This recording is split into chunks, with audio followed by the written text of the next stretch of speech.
సంగం మండలానికి చెందిన బండి శిల్పారెడ్డి తన ఇంటి స్థలంపై వస్తున్న ఆరోపణలను తీవ్రంగా ఖండించారు. సంగం మండలం వెంకటేశ్వరపురం గ్రామంలోని ఆమె నివాసంలో మీడియా సమావేశం నిర్వహించారు. ఇందిరమ్మ ఇళ్ల పథకం కింద తమకు ఇల్లు మంజూరైందని, ఇంటి నిర్మాణానికి నిబంధనల ప్రకారమే దరఖాస్తు చేసుకున్నామని తెలిపారు. పంచాయతీరాజ్ చట్టం 2002 ప్రకారం తమకు డీమ్డ్ అప్రూవల్ వస్తుందని పేర్కొన్నారు. తన ఇంటిపై జరుగుతున్న ప్రచారం అవాస్తవమని, 2023 తహసీల్దార్ నివేదిక ప్రకారం వివాదాస్పద స్థలం ప్రభుత్వ భూమేనని చెప్పారు.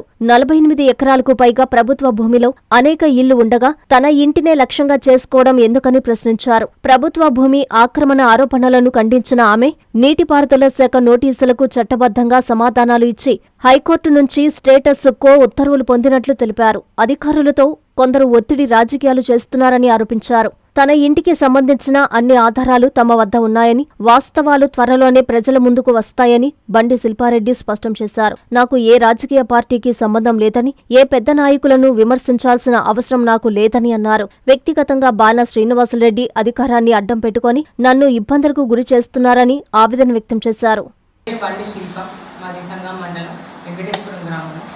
మీరు గత 4 రోజులుగా చూస్తున్నారు ఈ ఇష్యూ గురించి. దాని గురించి నేను ఎప్పుడూ కూడా డాక్యుమెంట్స్తో ఎప్పుడూ వచ్చి మాట్లాడలేదు. నాకున్న బాధ థ్రెడ్ గురించి మాత్రమే మాట్లాడాను.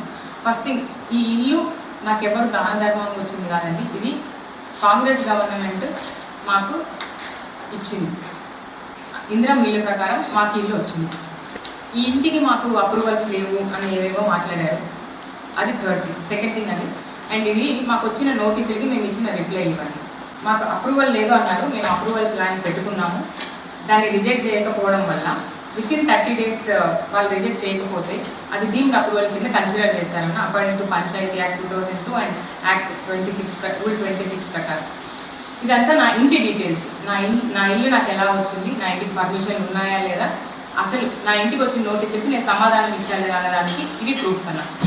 వీళ్ళు ఇది ప్రైవేట్ గొడవ అని అబద్ధాలు చెప్తున్నారు. దానికి ప్రూఫ్ ఇదన్నా. ఇది పంచాయతీ తహసీల్దార్ గారు ఇచ్చింది 2023లో.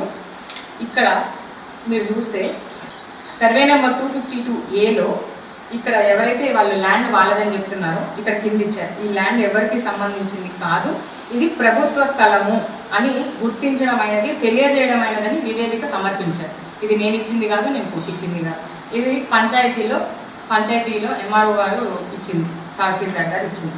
అండ్ ఇప్పుడు నా ఇంటి విషయానికి వస్తే ఈ పంచాయతీ ఇచ్చిన వాళ్ళ ప్రకారం, తహసీల్దార్ గారు ఇచ్చిన దాని ప్రకారం 48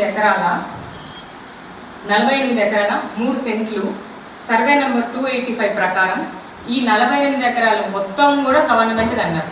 ఈ 48 ఎకరాల్లో ఎన్ని ఇల్లులు ఉన్నాయి? ఎవరి ఇంటికి లేని కష్టం నా ఇంటికి ఎందుకు వచ్చింది? అసలు నేను ఒక మనిషిని ఉన్నాను, మేము ఒక ఇల్లు ఉంది అని. ఇంకొకటి, వాళ్ళు ప్రైవేట్ ల్యాండ్ నేను ఏదో ఆక్యుపై చేశాను అన్నారు. గవర్నమెంట్ వాళ్ళే క్లియర్ కట్గా అది గవర్నమెంట్ ల్యాండ్ అన్నప్పుడు అది మీ ల్యాండ్ ఎలా అవుతుంది, ప్రైవేట్ ప్రాపర్టీ ఎలా అవుతుంది, నేను ఎలా ఆక్యుపై చేస్తాను? ఐ థింక్ ఈ వీటికి మాత్రం ఖచ్చితంగా నాకు సమాధానాలు కాదు. అది ప్రైవేట్ ల్యాండ్ కాదు, అది గవర్నమెంట్ ల్యాండ్ అని ఎంఆర్ఓ గారు ఇచ్చింది. కాబట్టి ఇది ప్రైవేట్ ల్యాండ్ కాదు. నేను ఏ ల్యాండ్ని నేను కబ్జా చేయలేదు, లేకపోతే ఆక్యుపై కూడా చేయలేదు. ఎందుకంటే లోకాయుక్త అనేది ఒక ఇండివిజువల్ బాడీ. యాంటీ కరప్షన్ అంటే ఎవరైతే గవర్నమెంట్ ఎంప్లాయీస్ కరప్షన్కి పాల్పడతారో వాళ్ళ మీద యాక్షన్ తీసుకునే బాడీ. అలాంటి ఒక బాడీలో నుంచి నాకెందుకు ఆర్డర్ వచ్చింది? ఎవరు వెళ్ళి ఏ ఆఫీసర్ మీద కంప్లైంట్ చేశారు? ఇరిగేషన్ ఆఫీసర్ మీద ఎవరు కంప్లైంట్ చేశారు? ఎవరు లంచం తీసుకున్నారు? ఏం కరప్షన్ జరిగింది? ఎందుకు కంప్లైంట్ చేయాల్సి వచ్చింది? ఏ సాక్ష్యాధారాలు ఉన్నాయి?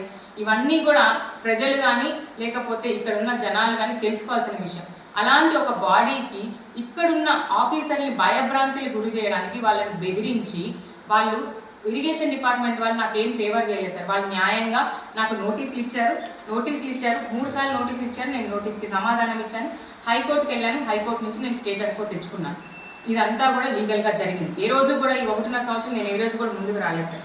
ఇంకొకటి ఏంటంటే ఆర్డర్ కాపీ వచ్చింది అంటారు. ఆర్డర్ కాపీ నాకు రాలేదు సార్, వచ్చింది ఇరిగేషన్ ఆఫీసర్కి. ఏమనంటే మీ మీద కంప్లైంట్ వచ్చింది, దాని మీద మీరు ఏదైనా యాక్షన్ తీసుకోండి లేదా మా ముందరకు వచ్చి కనిపించి మాట్లాడండి అన్నది వచ్చిన ఆర్డర్.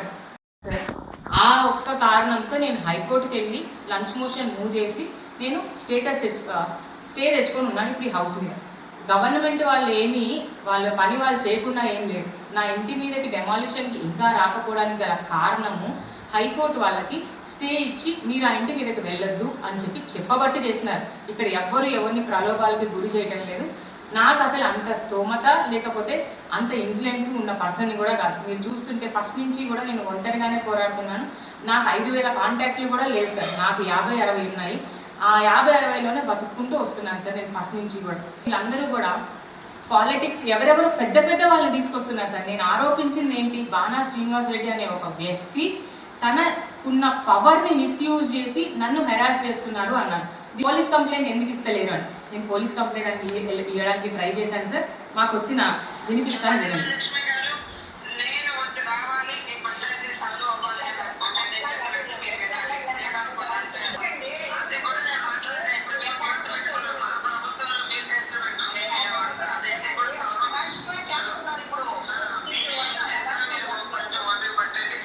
సార్ ఇప్పుడు ఒక లేడీ సార్, నేను ఒక చిన్న కంప్లైంట్ పెట్టాలని వెళ్తే మాకు ఫోన్ చేసి మా గవర్నమెంట్ మేము మిమ్మల్ని కేసు పెట్టనివ్వని 1.5 year నుంచి మేము కేసు పెట్టలేకపోతున్నాం సార్. ఈరోజు కూడా ఇదే కాదు సార్, నేను ప్రాణహాని అని చెప్పాను. ఎందుకు చెప్పానంటే అతను నిన్న మీ ముందే కనిపించిన మనిషి కాదు సార్.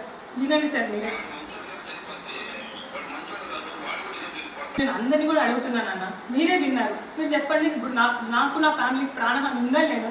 మా ఇంటి దగ్గర ఇక్కడ బీహార్లో తిరుగుతున్నారు, ఈ రికార్డింగ్స్ ఉన్నాయి. నన్ను ఏం చేయమంటారు చెప్పండి? సోషల్ మీడియాకి వెళ్ళక విక్రమ్ రెడ్డి అన్న ఒక వ్యక్తి ఉన్నాడు అని నాకు మొన్నటి దాకా కూడా ఆయన తెలియదు. పర్సనల్గా మాట్లాడింది లేదు, చూసింది లేదు, కలిసింది లేదు.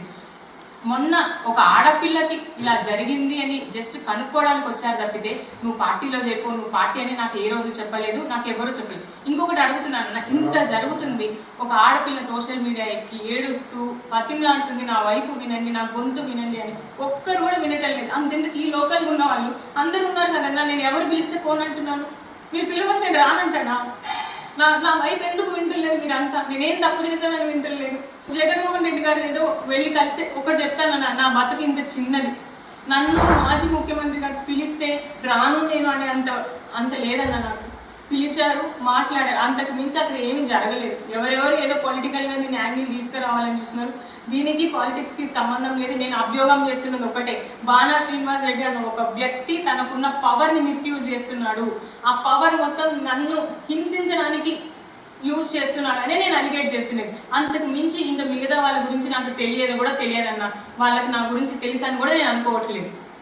నేను అడిగేది ఒక్కటే, ఇంతమంది ఈ 48 ఎకరాల్లో ఉన్న ఇళ్ళకి లేని ప్రాబ్లం నాతో ఏమొచ్చింది, ఎందుకు వచ్చింది, ఎవరు ప్రాబ్లం ఉందని చెప్పారు, ఎందుకు చెప్పారు? మరి వాళ్ళకి నా మీద కంప్లైంట్ చేసిన వాళ్ళకి అన్ని డాక్యుమెంట్స్ కరెక్ట్గా ఉన్నాయా? వాళ్ళు పంచాయతీ పర్మిషన్తో ఇల్లు కట్టారా? వాళ్ళకి ఆ 40 అంకణాలు అని చెప్తున్న స్థలము ఎక్కడి నుంచి వచ్చింది, ఎలా వచ్చింది? యాజ్ పర్ MRO గారే చెప్తున్నారు అది వాళ్ళ స్థలం కాదు అని. మరి వాళ్ళ స్థలం కానప్పుడు అసలు ఇది ప్రైవేట్ గొడవ ఎట్లా అవుతుంది అని నేను అడుగుతున్నానన్న. ఎట్లా ఇది ప్రైవేట్ గొడవ అవుతుంది?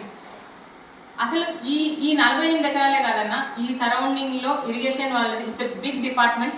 వాళ్ళ దగ్గర కొన్ని 100 ఎకరాలు ఉంటాయి. ఆ 100 ఎకరాల్లో నా ఇల్లు అనేది వాళ్ళకి అసలు కనిపించదు. నేను ఎవరో కూడా తెలియదన్న. వాళ్ళకి తెలియని నన్ను వాళ్ళు ఎందుకు టార్గెట్ చేయాలనుకున్నారు? నాకు ఏ ఆఫీసర్ మీద ఏమీ లేదన్న. వాళ్ళందరూ చెప్తున్నది కూడా ఒకటే, నాకు డైరెక్ట్గా చెప్పింది కూడా ఒకటే, బాణా శ్రీనివాస్ రెడ్డి అన్న ఒక వ్యక్తి మమ్మల్ని హెరాస్ చేస్తున్నాడు, చేయకపోతే మీ ఉద్యోగాలు పోతాయని బెదిరిస్తున్నాడు. బెదిరించడం నిజమా కాదా అన్న మీరే చెప్పాలి ఇప్పుడు. ఎందుకంటే అతను లోకాయుక్తకి ఎందుకు వెళ్ళాడు? ఆఫీసర్ మీద కంప్లైంట్ చేయాల్సిన అవసరం ఏంది? ఆఫీసర్ ఏమి అవినీతి చేశాడు? నాకు నోటీసులు ఇచ్చాడు కదా, నోటీసులు ఇచ్చాడు, మా నాన్న మీద కంప్లైంట్ పెట్టాడు, క్రిమినల్ కేసు ఫైల్ చేశాడు. మరి ఎందుకు కరప్షన్ వచ్చింది అక్కడ? ఆయన పని ఆయన చేశాడు కదా. పెట్టలేదు సార్, మీరు కేసు పెట్టండి, న్యాయం కోర్టులో చూసుకుంటాం అంటున్నాం, అది కూడా పెట్టట్లేదు సార్. ఫాల్స్ కేసులను రాస్తున్నారు సార్. ఎక్కడ న్యాయం సార్? ఇంత ఎవిడెన్స్ పెట్టుకొని సార్ దగ్గరికి వెళ్తే కేసు పెట్టకపోవడం ఎంతవరకు న్యాయం? మీరే చెప్పండి సార్. ఇది ప్రజాస్వామ్యమా సార్? న్యాయం మీద నాకు చాలా నమ్మకం ఉంది. దీన్ని చట్టపరంగానే పోరాడతాము. నా మీద అసత్యాలు ఏవైతే మాట్లాడుతున్నారో అవన్నీ తప్పు. నా దగ్గర లీగల్ గా ఫుల్ స్టాండ్ ఉంది. నారాయణ మాతృసేవా పథకం అమ్మతనానికి కమ్మనైన పథకం. సుమారు 1500 విలువ గల నారాయణ బేబీ హెల్త్ కిట్ ఉచితం. అవుట్ పేషెంట్స్ కు ప్రతి నెల డాక్టర్ ఫీజు ఉచితం. అల్ట్రాసౌండ్ స్కానింగ్ ఉచితం. గర్భిణీ స్త్రీలు కాన్పు కోసం కానీ ఇతర అవసరమై హాస్పిటల్లో చేరినప్పుడు బెడ్ ఛార్జీలు ఉచితం. ప్రాథమిక వైద్య పరీక్షలు ఉచితం. మందులు ఉచితం. బ్లడ్ బ్యాంక్ నందు అవసరమైన వారికి రక్తం ఉచితం. 5 నుండి 9 నెలల గర్భిణీలకు ప్రతి నెల చెకప్ సమయంలో ఉచిత డ్రై ఫ్రూట్ బాక్స్ మరియు వేరుశెనగ చిక్కీలు ఉచితంగా ఇవ్వబడును. బిడ్డ పోషణ నిమిత్తం తల్లికి 3,000 రూపాయల నగదు అందించబడును. కాన్పు కోసం అంబులెన్స్ ఉచిత పికప్ సదుపాయం కలదు. నెల్లూరు నగర పరిధిలో నారాయణ మాతృసేవా పథకం, నెల్లూరు.